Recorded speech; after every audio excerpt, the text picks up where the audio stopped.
அதுதான். ஆனபடியால் மத்திய எழுதின சுவிசேஷம் 5ஆம் அதிகாரம் 44வது வசனம் வாசிக்கும் பொழுதே ரொம்பவும் ஒரு இக்கட்டான ஒரு சூழ்நிலைக்குள்ள ஒரு வசனம்தான். ஆனாலும் அதை கடைபிடிக்கிறது சாதாரண காரியம் அல்ல. ஆனபடியால் நாங்கள் வாசிப்போம். பிரெஞ்சில் வாசிங்க தம்பி. Mais moi je vous dis, aimez vos ennemis, bénissez ceux qui vous maudissent, faites du bien à ceux qui vous détestent, et priez pour ceux qui vous maltraitent et qui vous persécutent. Amen. தமிழ்ல வாசிங்க பார்ப்போம். நான் உங்களுக்கு சொல்லுகிறேன், உங்கள் சத்துருக்களை சிநேகியுங்கள், உங்களை சபிக்கிறவர்களை ஆசீர்வதியுங்கள், உங்களை பகைக்கிறவர்களுக்கு நன்மை செய்யுங்கள், உங்களை நிந்திக்கிறவர்களுக்காகவும் உங்களை துன்பப்படுத்துகிறவர்களுக்காகவும் ஜெபம் பண்ணுங்கள். ஆமென், ஆமென். இந்த வார்த்தைக்காக நாம் ஒப்பு கொடுத்து ஜெபிக்க போகிறோம். நான் ஜெபித்துட்டு நாங்கள் இந்த வார்த்தையை தியானிக்கின்ற பொழுது எல்லாருடைய அந்த சிந்தையிலும் ஆவியானவர் ஒவ்வொரு விதமான வெளிப்பாடுகளை கொடுப்பார். இதுதான் பிரதானமான ஒரு காரியம். சபை என்பது நாங்கள் குடும்பம், சபை என்பது சகோதரர்கள் சகோதரிகள் ஒன்றிணைகின்ற ஒரு இடம். சபை என்பது சொல்லிக்கொண்டே போகலாம். ஆனபடியால் நாம் எல்லாரும் ஒரே இடத்துக்கு போக நல்ல ஒரு பாடல், அருமையான ஒரு கடைசி பாடல், நல்ல பாடல், பரலோகமே என் சொந்தமே. அந்த பரலோகம் தான் நம்முடைய சொந்தம். ஆகவே நல்ல விசுவாசத்தோடு கூட அந்த ஓட்டத்தை ஓடுகிறேன். என்னுடைய நோக்கம், என்னுடைய மகிமை, என்னுடைய எண்ணம் எல்லாமே பரலோகம். அந்த கடைசி வரை நல்ல ஒரு வரி. ஆனபடியால் ஓட்டத்தை ஜெயமுடன் நான் ஓடுகிறதுக்கு ஆண்டவர் நமக்கு கிருபை தர வேண்டும். ஆனபடியால் இந்த நேரத்திலே இந்த வார்த்தைக்காக சுமதியக்கா ஜெபிங்க. அதற்கு பிறகு நாம் தேவனுடைய வார்த்தையை நாம் பகிர்ந்து கொள்வோம். மத்தியான வேலைக்காய் உங்களுக்கு நன்றி செலுத்துகிறோம் ஆண்டவரே. அப்பா, இந்த வேளையிலும் கர்த்தருடைய ஆவியானவரே நீர் எங்களோடு பேச சித்தம் கொண்டு அருமையான வார்த்தைக்காய் ஸ்தோத்திரம் ஆண்டவரே. அப்பா ஆண்டவரே, ஆண்டவரே மன்னிப்பை குறித்து கர்த்தாவே நீர் எங்களோடு பேசுகிறவரே. அப்பா ஆண்டவரே, நாங்கள் அதன்படி கர்த்தாவே அப்பா இந்த இடத்திலே கேட்டு விட்டு வார்த்தை நல்லா இருக்குது என்று சொல்லி விட்டுட்டு அப்படியே போகாதபடி கர்த்தாவே எங்களுடைய வாழ்க்கையிலே நாங்கள் யார் யார் அப்பா ஆண்டவரே அப்பா அதுக்கு மன்னிக்க வேண்டுமோ, யாரிடத்தில் மன்னிப்பு கேட்க வேண்டுமோ என்று ஏசப்பா இந்த இடத்திலே நீர் எங்களுக்கு இந்த வார்த்தை கேட்கும் பொழுது உணர்த்த வேண்டும்படியாக ஜெபிக்கிறோம் ஆண்டவரே. அப்பா பிதாவே, அப்பா ஆண்டவரே, உம்முடைய வருகை வெகு சீக்கிரமா இருக்கிறபடினாலே கர்த்தாவே அப்பா நாங்கள் ஒப்புரவாக வேண்டிய இடங்களிலே ஒப்புரவாகத்தக்கதாய் உதவி செய்யுங்கப்பா. இந்த வார்த்தையை கொண்டு வருகிறதான அப்பா ஆண்டவரே உம்முடைய அடியானோடு கூட இருங்கப்பா. அவரெல்லாம் ஏசப்பா நீர் பேச வேணும் அப்பா. அவரை சிலுவை பின்னாலே மறைத்து கர்த்தராகி ஆவியானவர் நீங்க வெளிப்பட வேண்டும்படியாக ஜெபிக்கிறோம் ஆண்டவரே. கர்த்தரே நீங்களே நடத்த வேண்டும் என்று இயேசுவின் நாமத்தினாலே இந்த வேடியை ஒப்பு கொடுத்து ஜெபிக்கிறேன். ஜீவனுள்ள நல்ல பிதாவே, ஆமென். ஆமென். ஓகே, நல்லது. நாம் வார்த்தையை தியானிப்போம். நல்ல ஒரு அருமையான ஒரு வசனம். கடந்த வாரத்திலே நான் சொன்னேன், ஆகவே மன்னிப்பை குறித்து நாங்கள் பார்க்க போகின்றோம் என்று. மன்னிப்பின் சுபாவத்தை பெற்றுக்கொள்ள வேண்டும் என்று வேதம் நமக்கு தெளிவாய் காண்பித்து கொடுக்கிறது. ஆகவே இது ரொம்ப கஷ்டமான ஒரு சூழ்நிலை. ஆகவே எல்டிடி உடைய பிரச்சனைக்கும் இராணுவத்தினுடைய பிரச்சனையும் பக்கத்தில் வைத்துக்கொண்டு ராணுவம் எல்டிடியை மன்னிக்க முடியுமா, எல்டிடி ராணுவத்தை மன்னிக்க முடியுமா என்று கேட்டால் ரொம்ப ஒரு இக்கட்டான ஒரு சூழ்நிலை. அதே போல இன்றைக்கு நடந்து கொண்டிருக்கிறதான யுத்தம் நமக்கு தெரியும். 2 நாட்டையும் முன்னுக்கு முன்னால வைத்து மன்னிங்கள் என்று சொன்னால் ரொம்ப கஷ்டமான ஒரு சூழ்நிலை. ஆனால் வேதம் சொல்லுகிறது மன்னித்து தான் ஆக வேண்டும். அதுதான் தேவனுடைய நியாயம், அதுதான் தேவனுடைய வார்த்தை என்று வேதத்திலே ஆண்டவர் நமக்கு தெளிவாய் சொல்லி கொடுத்திருக்கிறார். ஆகவே மன்னிப்பினுடைய சுபாவத்தை பெற்றுக்கொள்வோம் என்று சொன்னால் நம்முடைய வாழ்க்கையினுடைய ஆசீர்வாதம் ஒரு உயர்ந்த ஸ்தானத்துக்கு போகும் என்று வேதம் பல வசனங்களை நமக்கு காண்பித்து கொடுக்கிறது. ஆகவே மன்னிப்பு மிக மிக ஒரு முக்கியம். ஆகவே இந்த மன்னிப்பு நம்முடைய வாழ்க்கையில எப்பெல்லாம் அடிக்கடி வருகிறதோ, ஒரு குடும்பம் நன்றாய் இருக்கிறதுக்கு என்ன தேவை? மன்னிப்பு தேவை. ஒரு பிள்ளைகள் நன்றாய் வளருகிறதுக்கு என்ன தேவை? மன்னிப்பு தேவை. அப்ப 2 பேருடைய குடும்பத்திலே 2 பேரும் இசைந்து வாழ வேண்டும் என்று சொன்னால், ஒருவரோடு ஒருவர் இணைந்து வாழ வேண்டும் என்று சொன்னால், ஒருவர் மன்னித்து ஒருவரை ஏற்றுக்கொண்டால் தான் நாங்கள் நம்முடைய குடும்பத்தை கட்ட முடியும். நமக்கு தெரியும் இது ஒரு புதிதான காரியம் அல்ல. இது நாம் திருமணமான நாட்களிலிருந்து நாங்கள் பழகி கொண்டு வருகிற காலம். ஆகவே இது ஒரு மன்னிப்பு மிக மிக ஒரு அவசியமான ஒரு காரியம். ஆகவே இந்த மன்னிக்கிற ஒரு தன்மை இருந்தால்தான் நம்முடைய ஆசீர்வாதத்தினுடைய உச்சக்கட்டத்துக்கு நாங்கள் போக முடியும். என்னதான் நாம் ஜெபிக்கலாம், என்னதான் 66 புத்தகங்களை மனப்பாடம் பண்ணியிருக்கலாம், பல பிரசங்கங்களை பண்ணியிருக்கலாம், அப்படியே ஒவ்வொரு விதமான காரியங்களை அடுத்தடுத்து சொல்லிக்கொண்டே போகலாம். ஆனால் தேவன் எதிர்பார்க்கிறது ஒன்றே, மன்னிக்கிறதான அந்த சுபாவத்தை பெற்றுக்கொள்ள வேண்டும். அதற்காகத்தான் ரட்சிப்பை கொடுத்து, அதற்காகத்தான் ஞானஸ்தானத்தை கொடுத்து, அதற்காகத்தான் ஒளியின் பிள்ளைகள் என்று பெயர் சூட்டி, அதற்காகத்தான் நீங்கள் வேறு பிரிக்கப்பட்டவர் என்று பெயர் கொடுத்து, உலகத்திலே சுடர்களை போல பிரகாசிக்கத்தக்கதான ஒளியின் பிள்ளைகளாய் இருக்கிறீர்கள் என்று நம்முடைய ஆண்டவர் நமக்கு வாக்கு கொடுத்திருக்கிறார். இப்ப இன்றைக்கு நாம் பார்க்கக்கூடிய மிக முக்கியமான ஒரு காரியம் பாருங்க, மத்திய எழுதின சுவிசேஷத்துல பாருங்க. தம்பி ஒருக்கா நீங்க வாசிக்க பாப்போம். பிரஜனை நல்லா வாசிக்கிறீங்க, ஒருக்கா வாசிங்க. Thank you. Mais moi je vous dis, aimez vos ennemis, bénissez ceux qui vous maudissent, faites du bien à ceux qui vous détestent et priez pour ceux qui vous maltraitent et qui vous persécutent. Amen. தமிழ்ல வாசிக்க பாப்போம். நான் உங்களுக்கு சொல்லுகிறேன், நான் உங்களுக்கு சொல்லுகிறேன், உங்கள் சத்துருக்களை சிநேகியுங்கள். ஓகே, உங்கள் சத்துருக்களை சிநேகியுங்கள். இப்ப இயேசு கிறிஸ்து சொல்லுகிற வார்த்தை இது நல்லா கவனிக்கணும். இது பேதுரு சொல்லியிருந்தா நமக்கு தெரியும், மீன் பிடிக்கும் பொழுது ஏதோ ஒன்று சொல்லிட்டாருன்னு நமக்கு தெரியும். இல்ல பவுல் ஏதாவது ஒரு வார்த்தை சொல்லிதான் நமக்கு தெரியும், அவர் ஜெயில இருக்கும் பொழுது ஏதோ ஒரு காரியத்தை சொல்லிட்டாரு, ஏதோ கொஞ்சம் டென்ஷன் ஆகிட்டாரு, கோவப்பட்டுட்டாரு. ஆனால் சர்வலோகத்தின் ஆண்டவராயிருக்கிறதான அவர் நல்ல ஆண்டவரை குறித்து நமக்கு நன்றாகவே தெரியும். அவர் சர்வ வல்லமையுள்ள ஆண்டவர். அவருடைய வல்லமைக்கு அளவே இல்லை, அவருடைய மகத்துவத்துக்கு அளவே இல்லை, அவருடைய மகிமைக்கு அளவே இல்லை. இப்ப இவர் என்ன பண்றாருன்னு கேட்டா, இப்ப சீசர்களுக்கு சொல்லி கொடுக்கிறார். இந்த மலைப்பிரசங்கத்தை நல்லா கவனிக்கணும். மத்திய எழுதின சுவிசேஷம் 5ஆம் அதிகாரம், 6ஆம் அதிகாரம், 7வது அதிகாரம், இந்த 5, 6, 7 அதிகாரங்களை வாசிக்க என்ன நடக்குதுன்னு கேட்டா, நம்முடைய வாழ்க்கையை அப்படியே ஆண்டவர் திருப்புகிறார். எதற்கு நேராக? பரலோகத்துக்கு நேராக திருப்புகிறார். ஒன்று.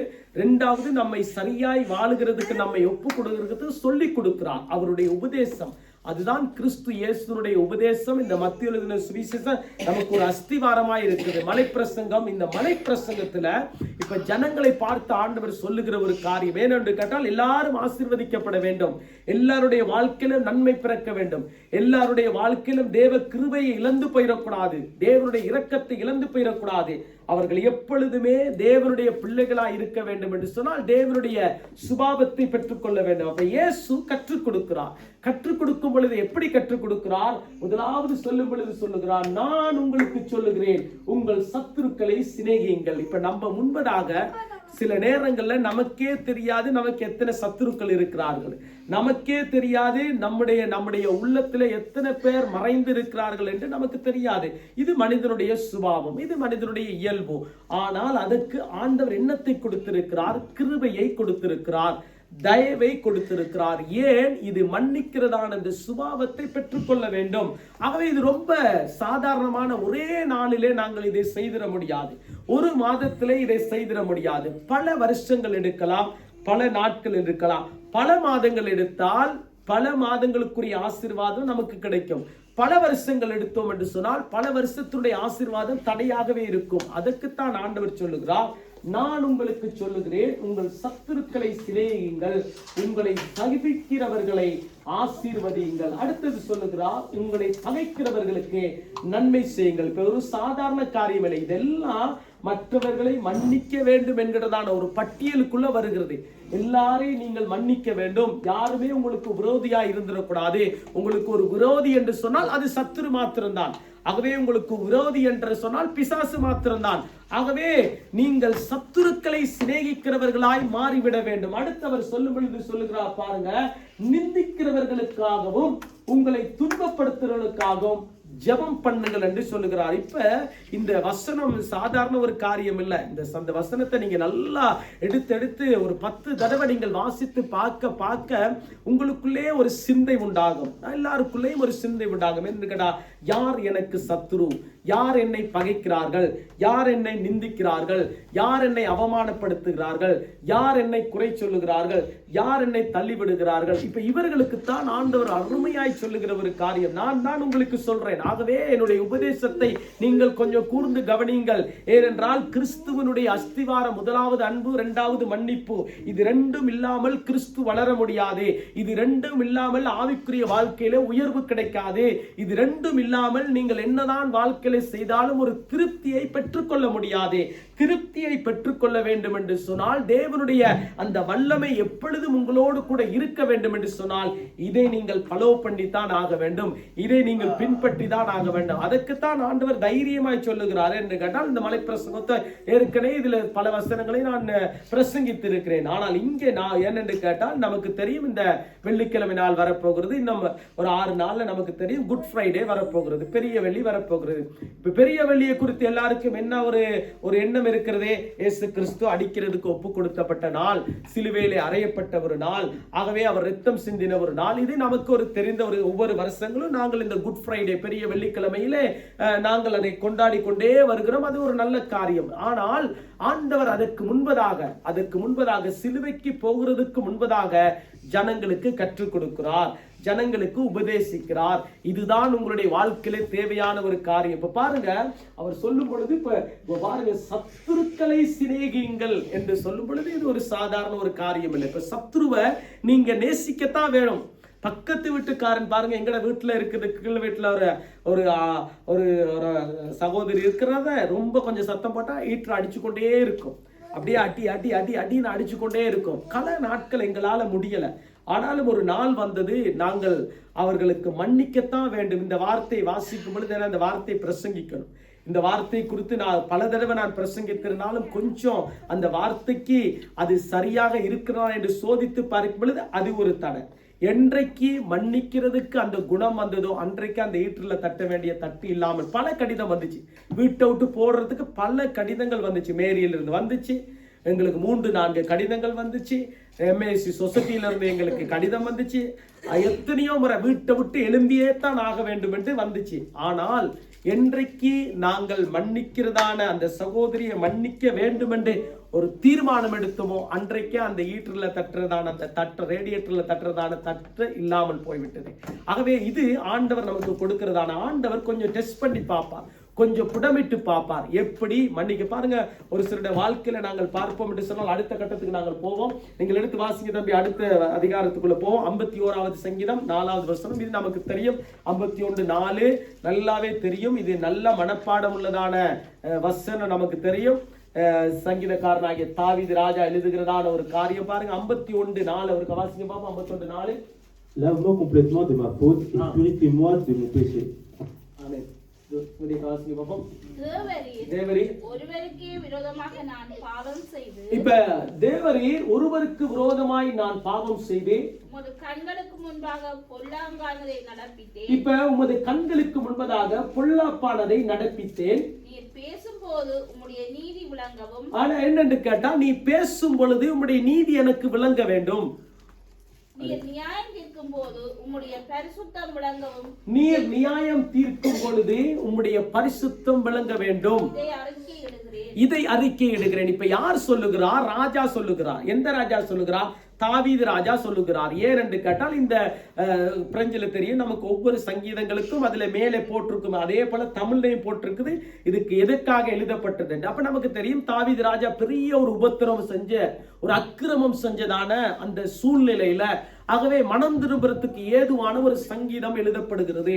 ஆகவே முதல் வசனம் அதை வாசிக்கும் பொழுதே நமக்கு தெரியும், அது மிகுந்த இரக்கங்களினாலே உம்முடைய கிருபையினாலே ஆண்டவரே நீர் என்னை மன்னியும் என்று. அடுத்து வசனங்களை பார்க்கின்ற பொழுது 5வது வசனத்தை பார்க்கிற பொழுதே, நான் ஒருவேளை துர்க்குணத்தினாலே உருவாயிருக்கலாம், என் தாய் ஒருவேளை என் துர்க்குணத்திலே உருவாயிருக்கலாம், ஆனால் கர்த்தாவே நீர் என்னை மன்னியும், என் உள்ளத்திலே நான் உண்மையாய் இருக்க விரும்புகிறேன், சுத்தமான இருதயத்தின் நிலவரமான ஆவியம் என் உள்ளத்திலே புதுப்பியும், ஆகவே எனக்கு ஆண்டவரே என்னுடைய பரிசுத்த ஆவியாய் என்னிடத்திலிருந்து எடுத்துக்கொள்ளாது என்று அந்த வசனம் அடுத்த தொடர்ந்து நீங்கள் வாசிக்கும் பொழுது கண்டுபிடிச்சுக்கலாம். இப்ப இங்க சொல்லும் பொழுது அவர் என்ன சொல்லுகிறார்? ஏனென்று கேட்டால், இயேசுவிடத்திலே மன்னிப்பு கேட்டால் மன்னிப்பு இருக்கிறது, இயேசுவிடத்திலே போய் ஒப்புக்கொண்டால் மன்னிப்பு இருக்கிறது. எந்த அளவுக்கு ஆண்டுடைய பாதத்தை கட்டிப்பிடித்து அரவணைத்து, ஆண்டவரே நான் செய்தது தவறுதான், நான் செய்தது ஆண்டவரே கர்த்தாவே 100க்கு 100 வீதம் பிழைதான், ஆனபடியால் என்னை மன்னியும் என்று கேட்கின்ற பொழுது ஆண்டவர் என்ன செய்கிறார்? மன்னிக்கிறவராய் இருக்கிறார். இது அவருடைய சுபாவம். இப்ப இயேசு கிறிஸ்துவினுடைய முதலாவது சுபாவம் என்ன?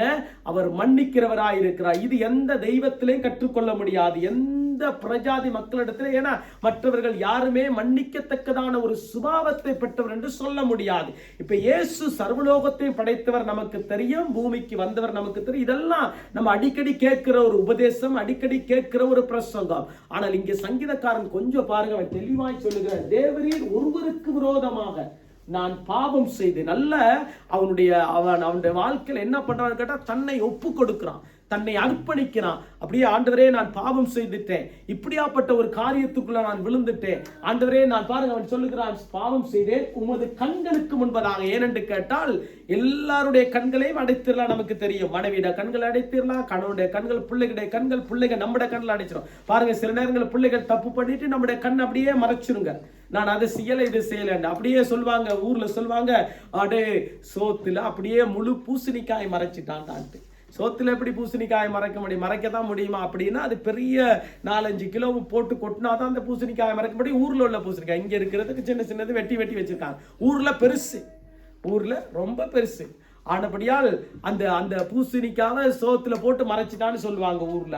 அப்படியாப்பட்ட ஒரு காரியத்துக்குள்ள பிள்ளைகள் சில நேரங்கள்ல மறைச்சிடலாம், நாம சிலங்கள்ல மறைச்சிடலாம். ஆனால் இவன் சொல்லுகிற காரியம் என்னவென்று கேட்டால், நான் பாவம் செய்து உமது கண்களுக்கு முன்பதாக பொல்லாப்பானதை நடப்பித்தேன். ஏனென்று கேட்டால் எல்லா கதவும் அடைச்சிடலாம், எல்லா கண்களும் மறைஞ்சிடலாம், ஆனால் பரலோகத்தினுடைய கதவு அடைக்க முடியாது, ஆண்டுடைய கண்களை மறைக்க முடியாது. அதுக்குத்தான் வேதம் சொல்லுது, இஸ்ரவேலின் தேவன் அவர் உறங்குவதும் இல்லை தூங்குவதும் இல்லை, அவர் எப்பொழுதுமே உயிரோடு இருக்கிறார். மரித்தேன் சதா காலங்களிலும் உயிரோடு இருக்கிறேன் என்று வெளிப்படுத்தல் 1:18 நாங்கள் பார்க்கிறோம். அப்ப என்ன, ஆண்டவருடைய சமூகத்துக்கு அவனுக்கு நல்லா தெரியும், ஆண்டவர் பார்த்து கொண்டிருக்கிறார். ஏனென்று கேட்டா, அவர்கிட்ட போயிட்டா என்னுடைய வாழ்க்கையில மன்னிப்பு இருக்கு, அவர்கிட்ட போய் நான் சொல்லிட்டேனா, அது சொல்லுவாங்க ஊர்ல சொல்லுவாங்க பாருங்க, அதாவது சண்டை சாட்சிக்காரன் காலில் விழுவுறத பார்க்கலாம், சண்டைக்காரன் காலில் விழுந்துட்டா விஷயம் முடிஞ்சிச்சு. சாட்சிக்காரன் கால்கிட்ட போயிட்டு அவன்கிட்ட சொல்லி, அடே எனக்கு இதை பண்றாப்பா, எப்படியாவது இதுக்கு கொஞ்சம் சொல்லு,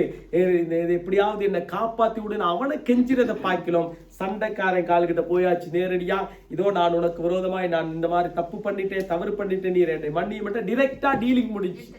ஆகவே டிரெக்டா முடிச்சு, டிரெக்டா நாம அவரோடு மூவ் பண்ற பொழுது என்ன நடக்கிறது, நமக்கும் அவருக்கும் ஒரு உறவு உண்டாகிறது, ஒப்புரவாக்கப்படுகிறோம். அதே போலத்தான் சங்கீதக்காரன் என்ன பண்ணுகிறான், பரலோகத்தை நோக்கி சொல்லுகிற ஒரு காரியம் என்ன, பொல்லாப்பானதை நடப்பித்தே நீர் பேசும் போது உம்முடைய நீதி விளங்கணும். ஏனென்றால் நீ பேசணும், அப்பதான் ராஜ்யபாரத்தை கொண்டு போகலாம். நீ பேசணும், அப்பதான் சுற்றி இருக்கிற ஜனங்களை சரியா வழி நடத்தலாம்.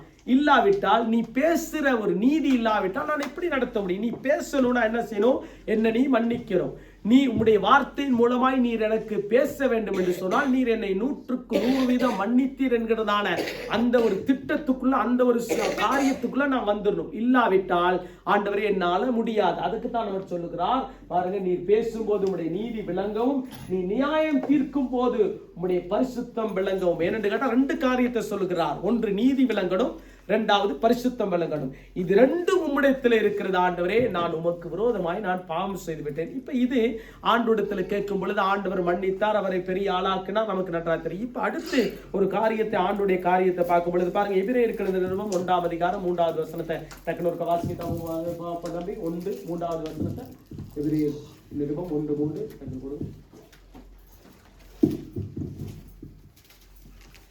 Le Fils est le reflet de sa gloire et l'expression de sa personne. Il soutient tout par sa parole puissante. Après avoir accompli au travers de lui-même la purification de nos péchés, il s'est assis à la droite de la majesté divine dans les lieux très hauts. Amen. தமிழ்ல வாசிங்க பாப்போம். இவர் அவருடைய மகிமையின் பிரகாசமும், பாருங்க, இவர் அவருடைய மகிமையின் பிரகாசமும், அவருடைய தன்மையின் சொரூபமாய் இருந்து சர்வத்தையும் தம்முடைய வல்லமை உள்ள வசனத்தினாலே தாங்குகிறவராய், தம்மாலே தாமே நம்முடைய பாவங்களை நீக்கும் சுத்திகரிப்பை உண்டு பண்ணி உன்னதத்தில் உள்ள மகத்துவமானவருடைய வலது பார்சத்திலே உட்கார்ந்தார். சரி, ஓகே. இப்ப எபிரேயன் ஆக்கியவன் எழுதும் பொழுது என்ன சொல்லுகிறான்னு கேட்டார், இவர் அவருடைய மகிமையின் பிரகாசமும். யார்? தேவாதி தேவனுடைய அந்த அந்த சுபாவம் என்னவென்று கேட்டா, அவர் மகிமை பிரகாசம், அவருடைய தன்மையின் சொரூபமாய் இருந்து சர்வத்தையும் தம்முடைய வல்லமையுள்ள வசனத்தினாலே தாங்குகிறவராய், சர்வத்தையும் அவருடைய வல்லமையுள்ள வசனத்தினாலே தாங்குகிறார். அடுத்து சொல்லும் பொழுது அவர் சொல்ற தம்மாலே தாமே பாருங்க நம்முடைய பாவங்களை நீக்கி சுத்திகரிப்பை உண்டு பண்ணி. இப்ப நல்லா தெரியும் தாவீதுக்கு, ஆண்டுடைய பாதத்துக்கு போனா மன்னிப்பு நிச்சயம். ஆண்டுடைய பாதத்துக்கு போனா நான் என்ன தவறு செய்தாலும் நான் விழுந்துட்டேன்னு சொன்னா, அவருடைய பாதத்துல சரணடைஞ்சிட்டேன்னு சொன்னா, அதுக்குத்தான் வேதம் சொல்லுது அவர் சகாயர். ஆகவே அவர் சகாயர், அவர் உதவி செய்கிற சகாயமேரியை பார்க்க சகாயமேரி அங்க இருக்குது. அவர் சகாயர், அவர் சகாயர் என்று சொன்னா உதவி செய்கிறவராயிருக்கிறார். ஆகவே அவர் சகாயர், எனக்கு அவர் சகாயர், என் பலன், என் கோட்டை, என் நரன், நான் நம்பி இருக்கிறேன். காரணம் என்ன? அவர் என்னுடைய பாவங்களை மன்னிப்பார், அவர் என்னுடைய அக்கிரமங்களை மன்னிப்பார். ஏனென்று கேட்டால் நீதி விளங்க வேண்டும், பரிசுத்தம் விளங்க வேண்டும், என் வாழ்க்கையிலே நீதி விளங்க வேண்டும், என் குடும்பத்திலே எனக்குள்ளே பரிசுத்தம் விளங்க வேண்டும். அப்பொழுதுதான் தேவன் வாசம் பண்ணுகிறார் என்பதற்கு அடையாளம். அவருடைய நீதியும் பரிசுத்தம் விளங்குறதுக்கு என்ன அடையாளம்? ஆண்டவர் என் குடும்பத்திலே வாசம் பண்ணுகிறார், எனக்குள்ளே வாசம் பண்ணுகிறார். இதை அறிந்தபடியால் தான் அவர் அங்கே போய் சரணடைஞ்சிட்டார். சரணடையும் பொழுதுதான் இங்கே எபிரேய நாக்கியம் சொல்லும் பொழுது பாருங்க சொல்லுகிறான், பாவங்களை நீக்கும் சுத்திகரிப்பை உண்டு பண்ணி உன்னதத்தில் உள்ள மகத்துவமானவருடைய வலது பரிசுத்திலே உட்கார்ந்தார். அப்ப ஆண்டவராகிய இயேசு கிறிஸ்து பிதாவினுடைய வலது பரிசுத்திலே இன்றைக்கும் நமக்காக பரிந்து பேசுகிறார். வேதம் சொல்லுகிறது. இப்ப 1 யோவான் எழுதினதான நிருபத்திலே நீங்கள் இதை மட்டும் வாசித்து அடுத்ததுக்குள்ள போவோம். 2வது அதிகாரத்திலே 1வது வசனமும் 2வது வசனம். இப்ப இயேசு கிறிஸ்துவை குறித்து கொஞ்சம் ஒரு இன்ட்ரோடக்ஷன் கொடுத்துட்டு அடுத்து மனிதனை எப்படி நாங்கள் மன்னிக்க வேண்டும் என்று கொஞ்சம் பார்ப்போம். பாருங்க இப்ப வசனம் சொல்லுங்க, தம்பி வாசிங்க பார்ப்போம். Mes petits enfants, je vous écris cela afin que vous ne péchiez pas. Mais si quelqu'un a péché, nous avons un défenseur auprès du Père, Jésus-Christ le juste. Il est lui-même la victime expiatoire pour nos péchés, et non seulement pour les nôtres, mais aussi pour ceux du monde entier. ஆமென். தமிழ்ல வாசிங்க பார்ப்போம்.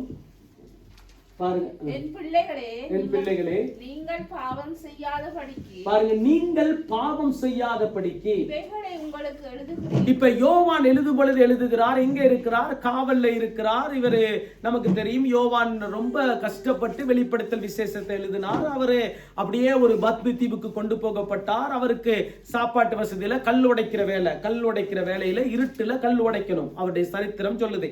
ஆனபடியால் அவருக்கு சாப்பாடு கிடைக்காது, ஏதோ இடைக்கிட கொஞ்சம் கிடைக்கும், அவ்வளவுதான் அவருடைய வாழ்க்கை.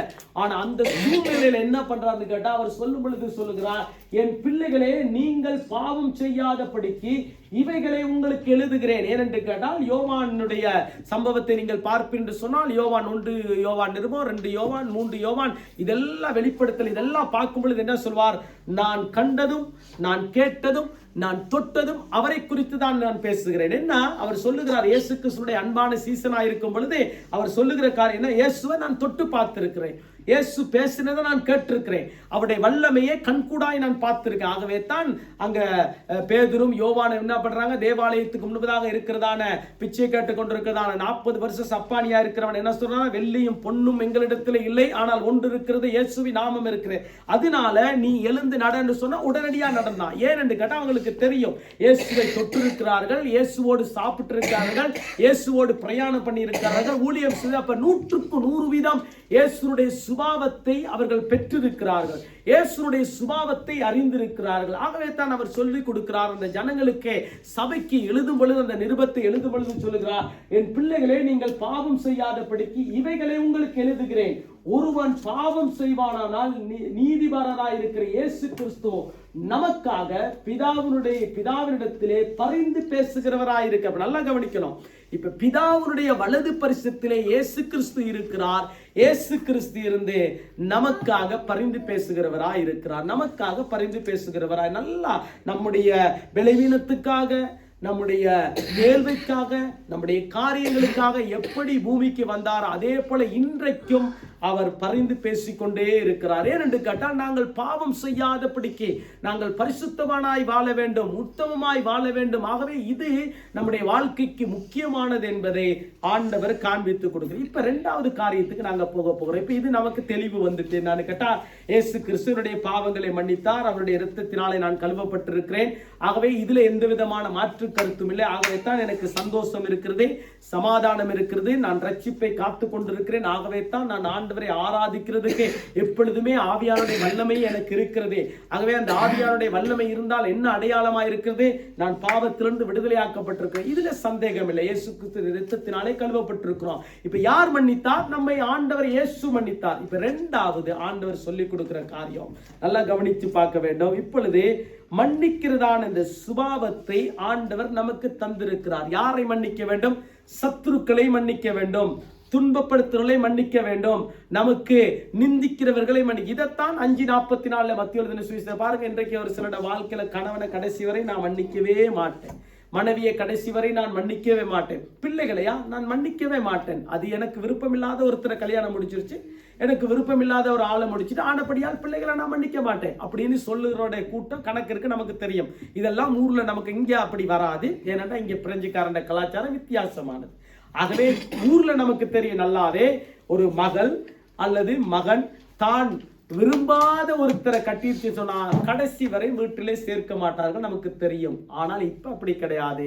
இப்ப வித்தியாசமா இருக்கு. இலங்கையில நம்ம பார்த்தோம்னு சொன்னா இந்தியாவில பார்த்து இப்ப அதெல்லாம் மாறு விதமா வந்துருச்சு. ஆனால் தேவன் நமக்கு கற்றுக் கொடுக்கிற ஒரு காரியம் பாருங்க.